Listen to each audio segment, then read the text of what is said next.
The two on the side now. Let's see. We're not. I was going to say, sure. Aloha, everyone, and aloha to those of you taking part in this Lent program online. Here in Hawila, we've had quite wonderful pupus, double plus, and thank you to those who have prepared it and brought the food in for us all to share. It's been quite a wonderful gathering here. There are 14 of us here in the church here in St. Columba's, and I've got one notice about next week, both for the people here in the room and also for those of you online. You may have heard, or you may not have heard, who knows, that's all the premises in Waimea at the church, at St. James Church, are going to be tented next week for termite treatment on Wednesday. That means there will be no Lent program in Waimea at St. James at Waimea next week on the Wednesday night. People are being invited to come here at 5 p.m. next Monday, 3 days' time. So it could be that extra people will come. Equally, Sharon, who's operating the camera, it might be that we have extra people taking part in the Lent program online. So simply to let you know, nothing at Waimea next Wednesday by way of a Lent program, but the Lent program here for the parish will be on Monday night only. Well, by way of recap from Sharon, for some reason or other, is leaving the room. Well, I won't embarrass her by referring to what's happening behind the camera, but by way of reminder from last week, we looked at what happened when Jesus went to the house of Lazarus, Martha, whom he shared with Martha and Mary. That house was in Bethany, about 7 miles from Jerusalem, give or take a bit. Well, tonight we find Jesus and his followers on the edge of Jerusalem and about to enter it. So, with that in mind, if you wouldn't mind, Susie, would you read that passage, please? Sure. It's from John 12, 16 through... No, John 12, verse 12 through to verse 16. Yep. Here's Susie. Okay. The next day, the great crowd that had come to the festival heard that Jesus was coming to Jerusalem. So they took branches of palm trees and went out to meet him, shouting, "Hosanna! Blessed is the one who comes in the name of the Lord, the King of Israel." Jesus found a young donkey and sat on it, as it is written, "Do not be afraid, daughter of Zion. Look, your king is coming, sitting on the donkey's colt." His disciples did not understand these things at first, but when Jesus was glorified, then they remembered that these things had been written of him and had been done to him. So the crowd that had been with him when he called Lazarus out of the tomb and raised him from the dead continued to testify. It was also because they heard that he had performed this sign that the crowd went to meet him. The Pharisees then said to one another, "You see, you can do nothing. Look, the world has gone after him." Okay, Jerusalem then, with the Passover festival approaching, was teeming with people. Scholarly estimates, and I don't have the ability to question those or to check them out, but scholarly estimates say the number of people in Jerusalem would be about 100,000. Now, more would be arriving all the time and entering through the various city gates into Old Jerusalem. They'd be crisscrossing with one another. You know, if you come in at one gate and you've got accommodation here, you've got to go across the way. And there'll be other people doing the same thing in opposite directions, or some people coming from across. So, a big conglomeration of people. And you can imagine everything being at something like fever pitch. People looking for places to stay if they didn't already have them, searching out markets where food could be bought, people who might be ill, needing to source something by way of medicinal help or help from people who might be able to offer it to them. Children crying, inevitably, perhaps lost sight of their parents. Parents crying because they've lost sight of their children. Animals wandering around. Mess of all sorts on Jerusalem's narrow and crowded streets. Thieves, pickpockets, anyone eager to cash in on a crowd and picking out the vulnerable to exploit would also be there. On the religious side, there would be itinerant preachers, Jewish leaders, and of course significant numbers of Roman soldiers. The Roman soldiers were there because they were the controlling empire. And it was the job of the Roman soldiers to preserve what was called the Pax Romana, the peace of the Roman Empire. That was their job. Say that again. What was that? What was that word that you used? Yep. It's a Latin word. It's Pax Romana. Pax, peace, Romana, the peace of the Roman Empire. But thank you for interrupting that. If you do, any of you interrupt if you feel you've missed something or you want me to go back over something, please. That was good. Thank you. Great. Well done, Susie. So, it was the army's job, the Roman army's job, to maintain this Pax Romana, the peace. Anything that spoke of unrest could not and would not be tolerated. Neither Caesar nor Pontius Pilate were known for their generosity or their forbearance or their tolerance. Meantime, as we heard in that scripture, word of Jesus had spread.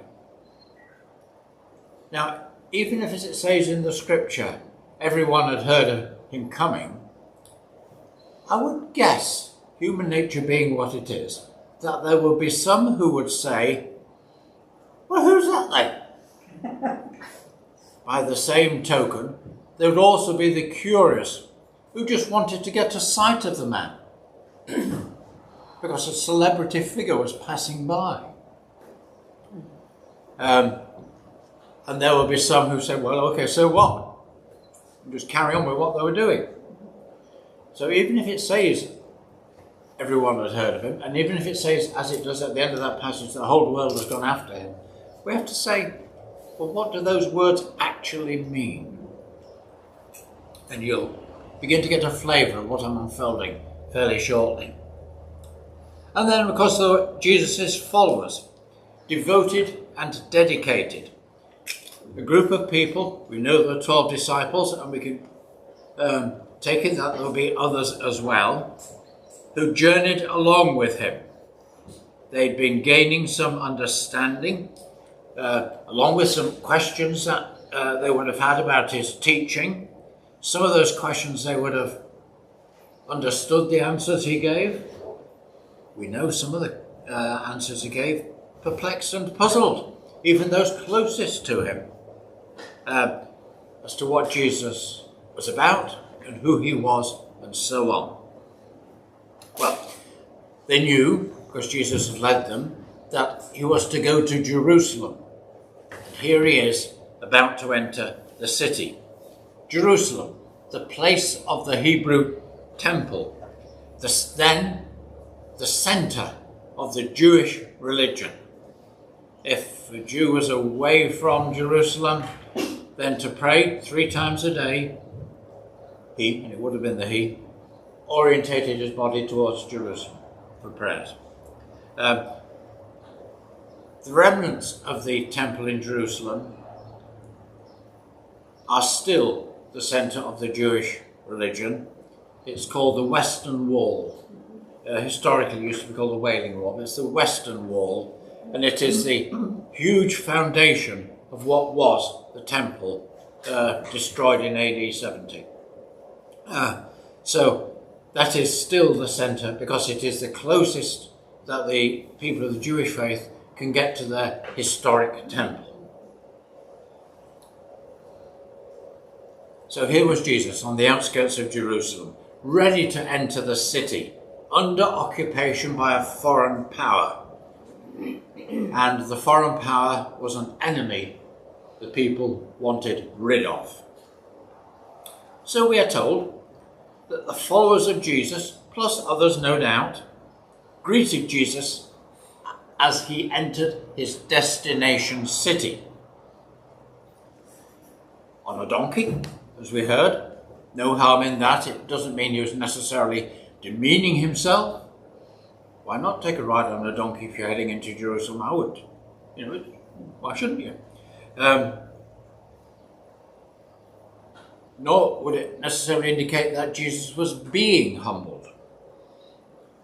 The palm branches being waved and laid down would no doubt help clear a path through this huge 100,000 strong crowd. And you would need a path clearing. Thank you. No, don't leave it, Sharon. We can always welcome a cockerel inside. We still have one more before Peter realizes. Yep. Yeah, right. There's something That's spiritual two. coming. We're waiting for a third one. Here's a personal story, just to sort of continue the lighter touch for a minute.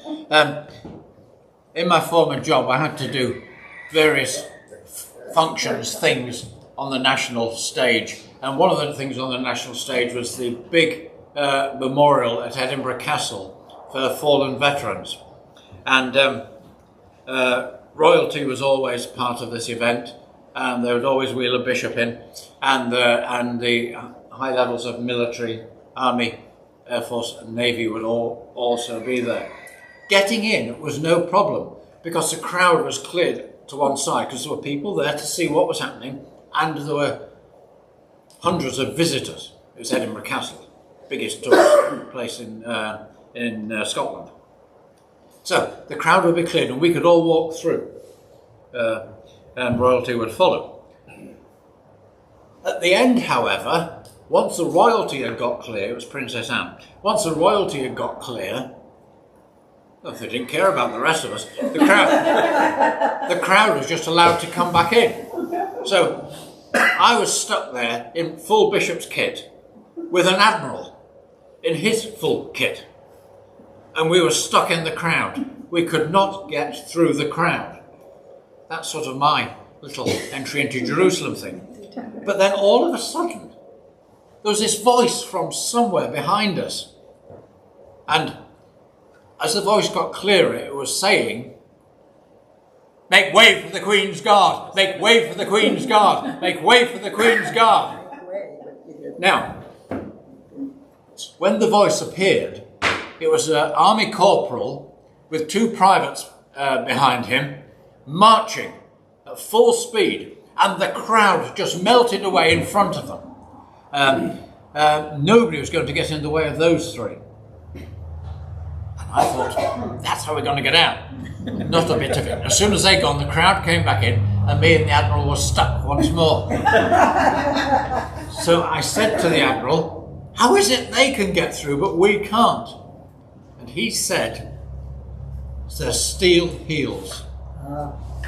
Steel heels on granite cobbles. So it's not just his voice, but the rhythmic. Ringing. Yes, ringing. That's a good description, Janice. Of their heels walking down. That cleared the crowd. So that's my little aside. If you're going to wave palm branches down, you do not want a palm branch landing on your head. They are heavy and they are sore, so people will get out of the way. So, even if the palm branches were there to honour Jesus, they also served the function of clearing a path for him to get through. Well,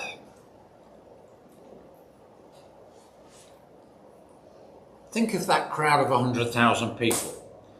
As I've said, some going one way, some going another, crisscrossing. Some actually welcoming Jesus. We're told a crowd welcomed him, but we don't know how many is the crowd. That was a question that we can ask. Somehow, I cannot believe it was the full crowd of, let us say, the 100,000. I just don't see it. There was no social media to bring everybody in, and even if it was, the way would not be clear. Quite apart from anything else, the streets of Jerusalem now, as they were then, are very narrow anyway. But imagine now you're one of these Roman soldiers up on the Antonine fortress, looking down. If you saw a huge crowd gathering in one direction and surging forward, you would have immediately suspected trouble was brewing. Something was going to happen that was not good for, as we put it, the peace of the Roman Empire. They might have suspected insurrection or a rebellion, or in any event, if a huge crowd had surged in one direction, the peace and stability of the Roman Empire would have been potentially under threat from a people hostile to the presence of the Roman army. Particularly if it was a large baying mob crying Hosanna to the King of the Jews.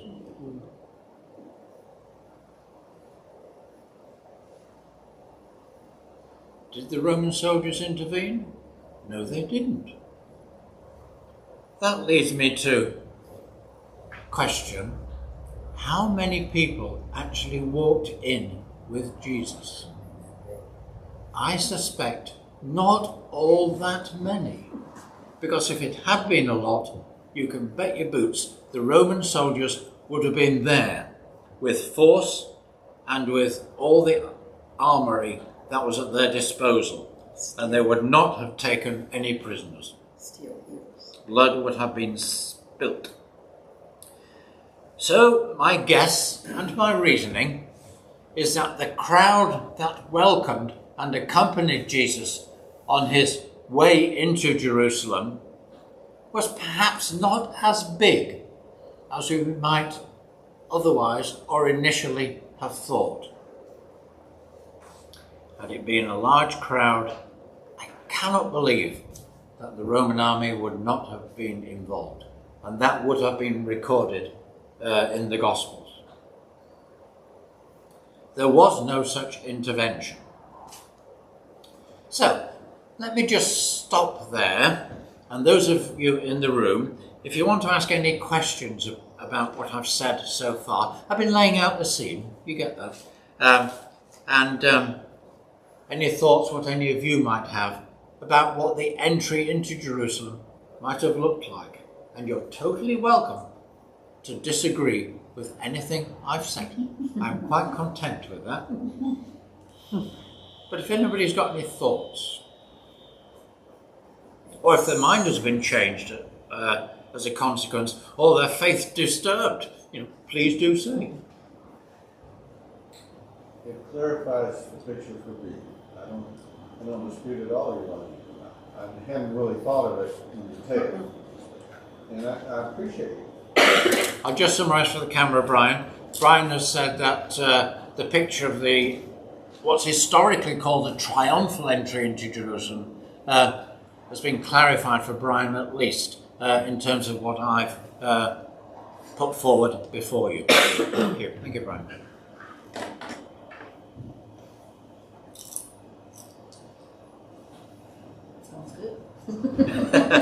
In the movies. Andrea said it sounds good, and now Janice is coming in. Well, In the movies, just she began. In movies, we see this enormous crowd waving palms. Yeah. top of their lungs, creating a disturbance, and I never thought about it that way. Thank you. Yeah. They would have marched in with their steel heels. Yeah, they march. Well, you know, I was once in the Botanical Gardens. I mean, it was 2 years ago, down the road here a bit. And quite seriously, a palm branch fell down on the ground behind me. 6 on the Richter scale. Oh. That told me what a palm branch can do. It landed with force. Any other thoughts? I'm looking around. Well, when I think of this triumphal entry, This is Susie coming in now, yeah? I always flash to that scene in The Chosen, right? Because we've all watched The Chosen together, of him, sending the disciples to go get a donkey that nobody had ever ridden on. I can just see it clear as day, as if it happened and I was there witnessing it. So this just kind of affirms that whole thing. I didn't even think about the whole Roman soldier part. Yeah. And I'm sure there were Roman soldiers in the story that The Chosen was telling, but yeah, those Roman soldiers were kind of they were mean guys. They seriously were. Yeah, Susie's made the point about the betrayal of Jesus' entry into Jerusalem in The Chosen. And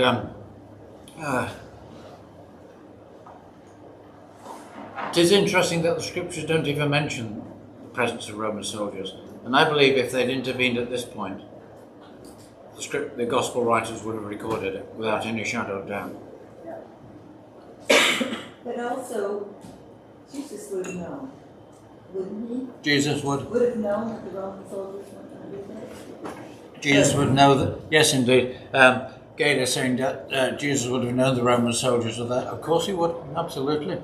And he clearly showed no fear of any possible arrest at this point. Yes, he was fully humble and ready to go, and whatever came of it, he was ready. Yeah. And so it seems like a very humble entry was made. That's an interesting point, Gail. You've used the word a humble entry. Historically, the church has called it a triumphal entry. That's really what I'm sort of questioning. And just saying, a humble entry, yeah. I don't think I'd ever put that adjective to it, but so I'm grateful to you for that. Thank you, Gail.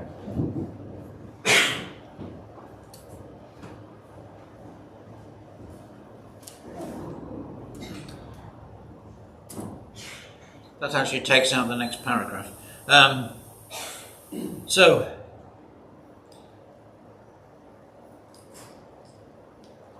I'm picking up that point about the humble entry. God's work in Jesus, I don't believe is about the big fanfare. I don't believe it's about overwhelming numbers. In days gone by, a huge Billy Graham rally, nor even a Texas megachurch where, the highway traffic is stopped so that the church parking lots can empty out.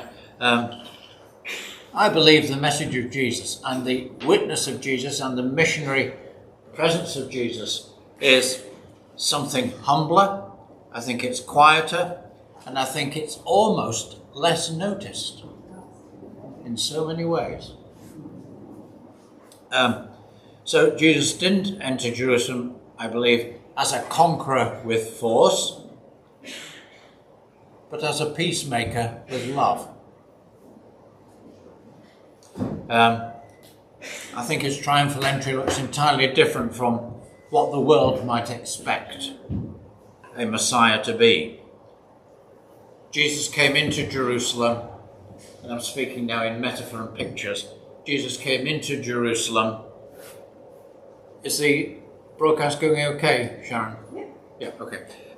Jesus came into Jerusalem, metaphorically, alongside us, as the Word of God for us, speaking to us, walking with us, with a concern, perhaps, for people who don't matter.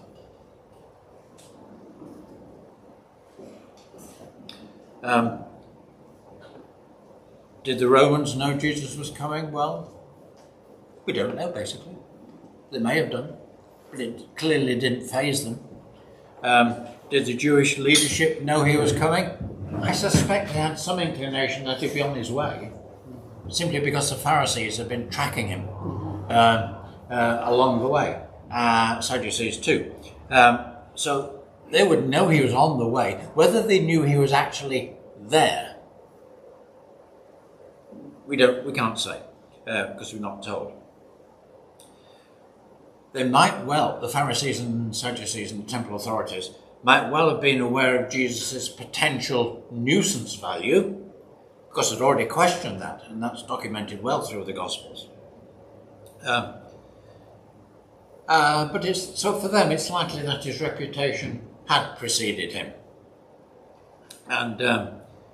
But even if they did know he was about to enter Jerusalem, they made no effort to stop him. So therefore, I think in terms of the religious authorities, because they didn't try to stand in his way and say, you can't come here, they allowed him in, either because they didn't know he was there, or because they didn't perceive him to be quite the threat that he was turning out to be. Or at least questioning the threat. I wonder if the Roman, because it says in here, so the crowd that had been with him when he called Lazarus out of the tomb and raised him from the dead continued to testify.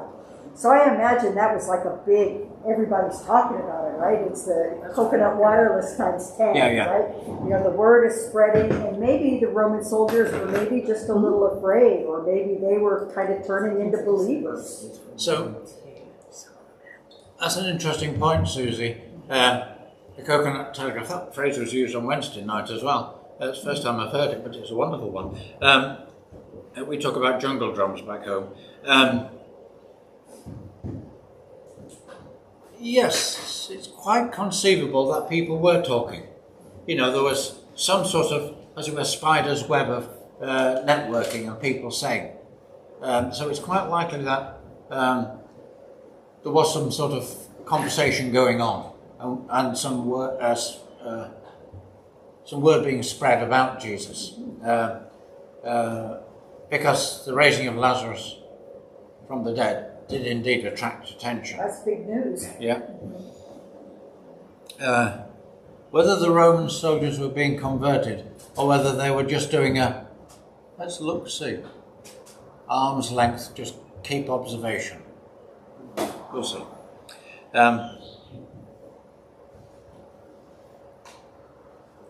So let me just make clear what I'm actually doing right now. So I'm not absolutely saying that my version of Jesus' entry into Jerusalem is definitively or absolutely the correct one. What I'm trying to do is lay out a scenario which I think is highly conceivable. As you were saying, Susie, other things might well have been happening around the periphery. But it's in that big throng and confusion of people.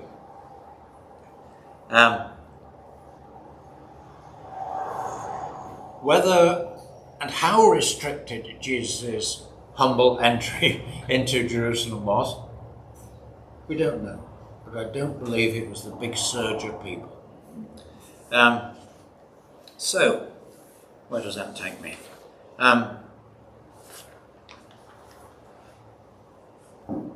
That's 2, that's 3, here we go. Well, this entry also fulfilled prophecy, didn't it? Oh, yeah. So the prophecy would have been a peaceful entry, not a triumphant military. And Patty was now saying that the prophetic voices that signalled the entry of a Messiah into Jerusalem signalled a peaceful entry. And certainly that's the case from my memory in Isaiah's prophecy about the entry. See, your king arrives riding on a donkey and blah, blah, blah, that sort of thing. But, yeah. Cisco, let me ask you, how noisy do you think it was? Very much. The whole lot, the whole city? Yeah, I think so too. Andrea, what smells were there? You just went right for it, didn't you? There would be, Andrea, Cisco says, very noisy, absolutely right. Body odour from Andrea about the smells.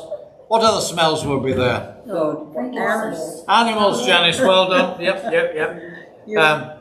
You brought that to mind when you talked about the animals roaming in the streets. And even the donkey, and it's cold. And if you're in the middle of a crowd and there's something on the ground, you may not see it when you're walking towards it. Either that or stepping over an olive oil, bang into it. James is just going to run this one. Cooking smells, inevitably. Andrea said olive oil. Were they still sacrificing animals in the temple Yep. when all this hullabaloo was going on? Yep.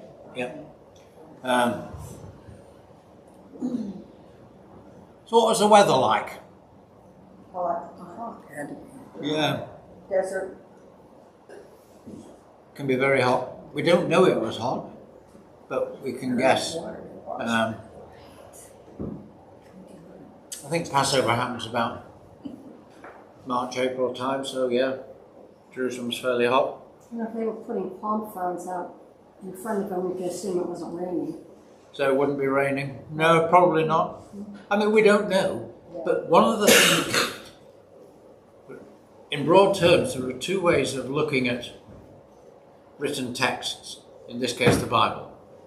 Exegesis means you look at the text, the grammar, the translations, how the text is formatted, and it can be incredibly dull. The other is eisegesis, where you read things into the text that may be true, but don't alter the value of what is written. So we can say there are smells. We can say it's a noisy crowd. We can say there are animals around. We're not changing the text, but we're reading genuine things into it from our own imagination. And it's perfectly reasonable and right to do that. In many ways, what I've been doing tonight has been an exercise in eisegesis, reading into what it might have been like in a crowd of 100,000 people with everyone going in different directions. And they weren't going to a football game, where everybody is funneling in, nor were they leaving a football game where everybody is funneling out, like amplifying out. But they were going all over the place. So that's the picture I've offered you as a piece of textual eisegesis, E-I-S-O-G-E-S-I-S, eisegesis.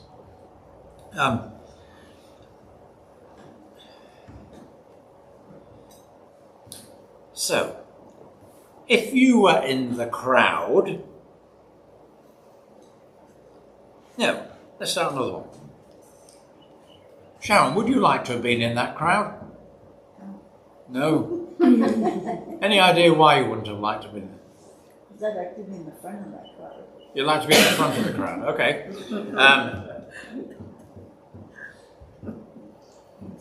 Sherry, would you like to have been in that crowd? I honestly can just only see, I imagine it being tunnel vision, seeing Jesus walking. I think the crowd would disappear for me. Really? Well, Carla, would you like to have been there?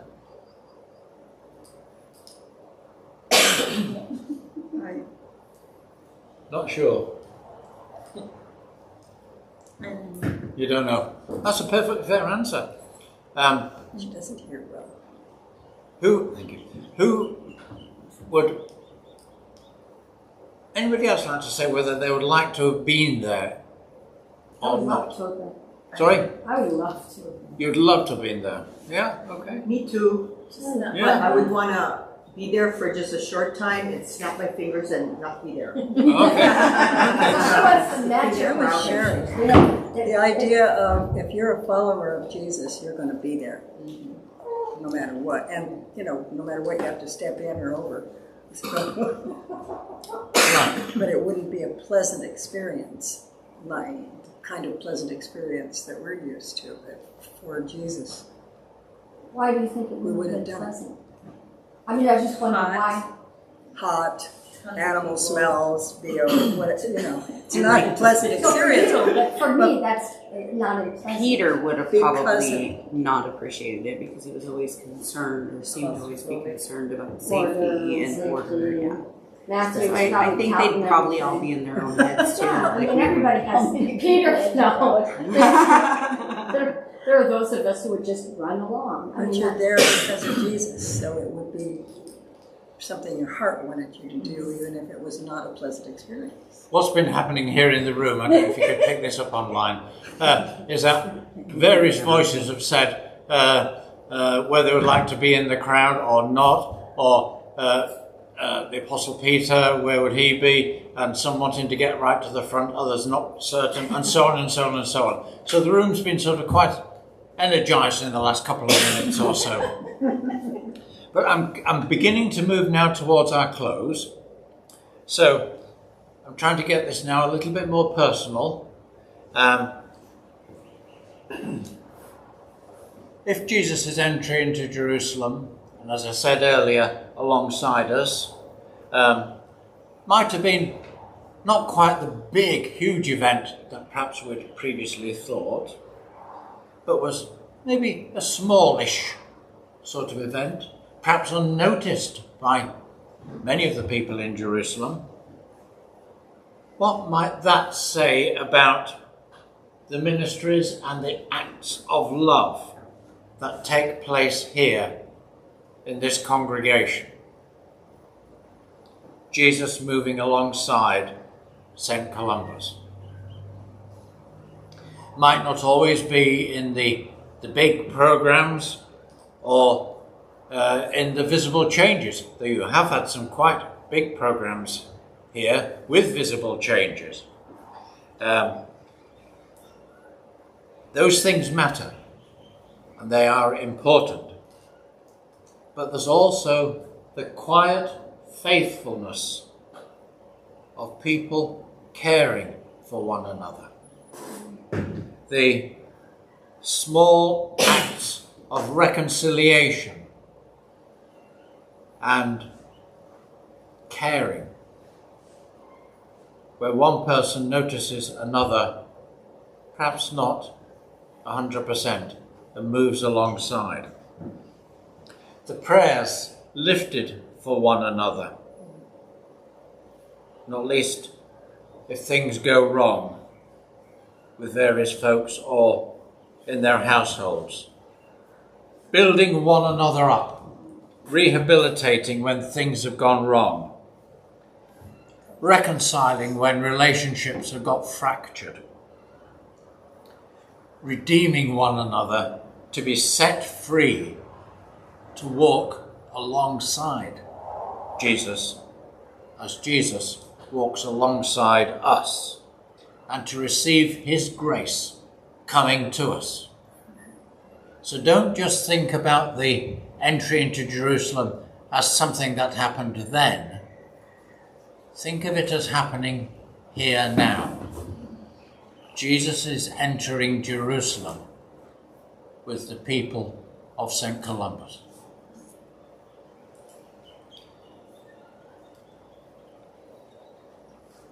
So how is God coming among us in what might be quiet, careful, considerate ways here right now? So, a meditation to end with.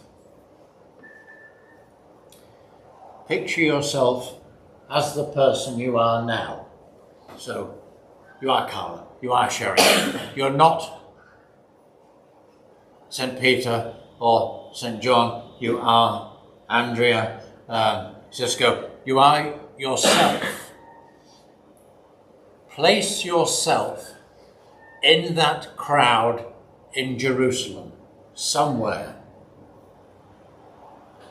I'm going to go into a period, and you can do this online, I'm going to go into 30 seconds of quiet whilst each person here and you online place yourself in the crowd in Jerusalem. Doesn't matter where you place yourself, but place yourself somewhere near to Jesus, not so far from Jesus, a long way from Jesus, on the margins, in the middle, up front, wherever.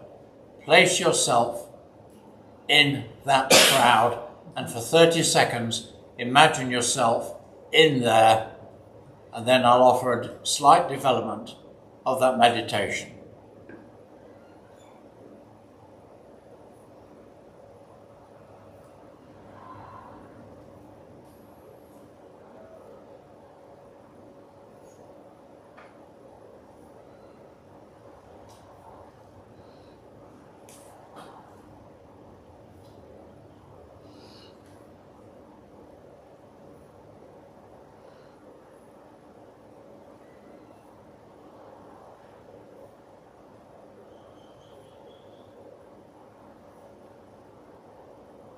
So remain in the crowd. Recognize it was very noisy, very smelly, very dirty.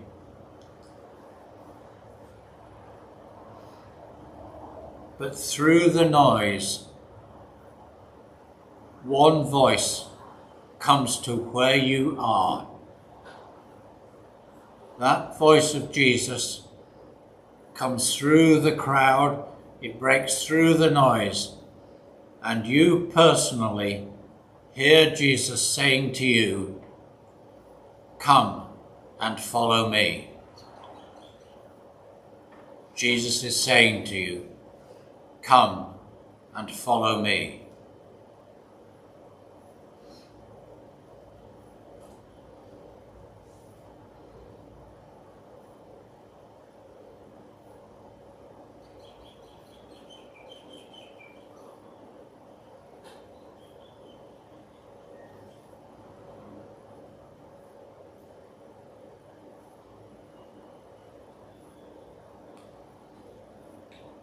And as you're working out your response to Jesus' call to come and follow him, Jesus says a second thing to you, piercing through all the hubbub and the noise and the confusion. And the next and final thing Jesus says to you is, "All shall be well. All shall be well."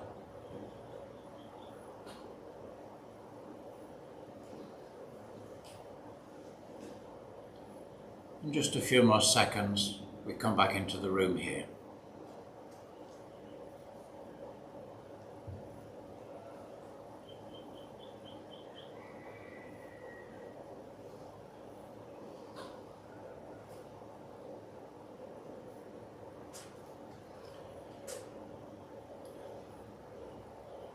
So here we are.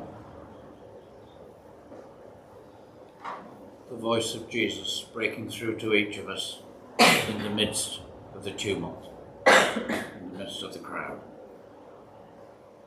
Thank you. That's me. Thank you very much online. And thank you, Jean, for operating the system, which I think is about